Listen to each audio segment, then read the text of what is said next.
అద్భుతమైనటువంటి కార్యక్రమం. ఖచ్చితంగా సమకాలీన సమాజానికి ఏ రకమైనటువంటి సందేశం ఇవ్వాలనేటువంటి అంశంలో ఇంత గొప్ప కార్యక్రమం మరొకటి ఉండదు అనేటువంటి మాటని సందర్భంగా ప్రస్ఫుటంగా నమ్ముతున్నాను.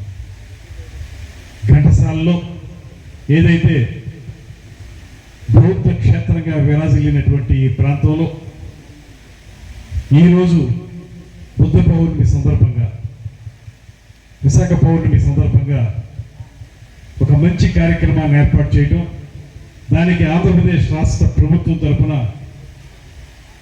ముఖ్యమంత్రి చంద్రబాబు నాయుడు గారు, ఉప ముఖ్యమంత్రి పవన్ కళ్యాణ్ గారు ఆశీస్సులు అందజేయటం, తద్వారా ఒక రాష్ట్ర స్థాయి కార్యక్రమంగా ఇవాళ ఇక్కడ ఈ కార్యక్రమాన్ని ఏర్పాటు చేసుకోవటం, అందులో బౌద్ధ భిక్షువులు వారందరూ కూడా పాల్గొని మనకి సరైనటువంటి సందేశం ఇవ్వటం, ఇవన్నీ కూడా ఇప్పుడు చాలా అద్భుతమైనటువంటి కార్యక్రమాలుగా రూపుదిద్దుకున్నాయనేటువంటి మాటని నేను ప్రస్ఫుటంగా నమ్ముతున్నాను.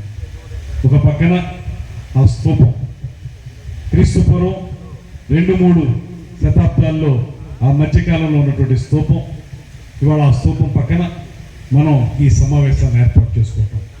ఈ వేదిక నుంచి మనం ఒకటే చెప్తున్నాం, మనం భారతదేశానికి చెందినటువంటి మనందరం కూడా శాంతికి అనుకూలం. బుద్ధుడు ఏ శాంతి వచనాలని ప్రవచించారో ఆ శాంతి వచనాలను అమలు చేసేటువంటి దృక్పథం ఉన్నటువంటి జాతి భారత జాతి అనేటువంటి మాటని మనం ఈ వేదిక నుంచి కూడా చెప్పదలుచుకున్నాం అనేటువంటి మాటని మనం చేస్తున్నాం.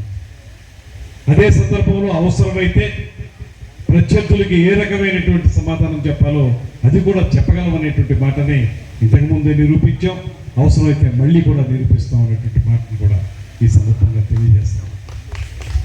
మనందరికీ తెలుసు బుద్ధుని యొక్క జీవితం యొక్క గొప్పతనం.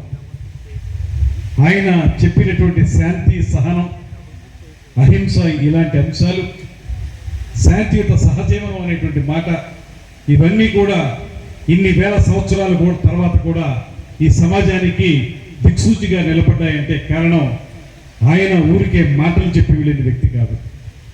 తన జీవితం మొత్తమే మనకు ఒక పాఠం, ఆయన జీవితమే ఒక సందేశం.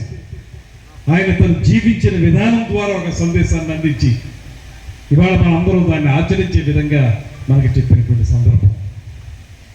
అశోక చక్రవర్తి, మౌర్య చక్రవర్తి ఆయన కళింగ యుద్ధంలో అనేక మందిని సంహరించి విజయం సాధించిన తర్వాత ఆయన ఒక మాట చెప్పాడు, ఈ అశోకుని జీవితమున కళింగ రణరంగమును కళంకము శాశ్వతముగా నిలిచిపోవడం తక్క వేరేది కలదు అనేటువంటి మాటను ఆయన చెప్పి ఆ రోజు నుంచి బుద్ధుని యొక్క అహింస విధానాన్ని అవలంబించి ఇవాళ ఈ దేశంలో అదేవిధంగా ఇతర దేశాల్లో కూడా బుద్ధుని యొక్క విధానాలు కానీ ఆయన చరిత్ర కానీ ఇంత ప్రస్ఫుటంగా అందరికీ అర్థమయ్యాయంటే, ఇన్ని స్తూపాలు ఏర్పడ్డాయంటే దానికి మూల కారణం అశోక చక్రవర్తి అనేటువంటి మాటను కూడా ఈ సందర్భంగా మనం గుర్తు చేసుకోవాలి.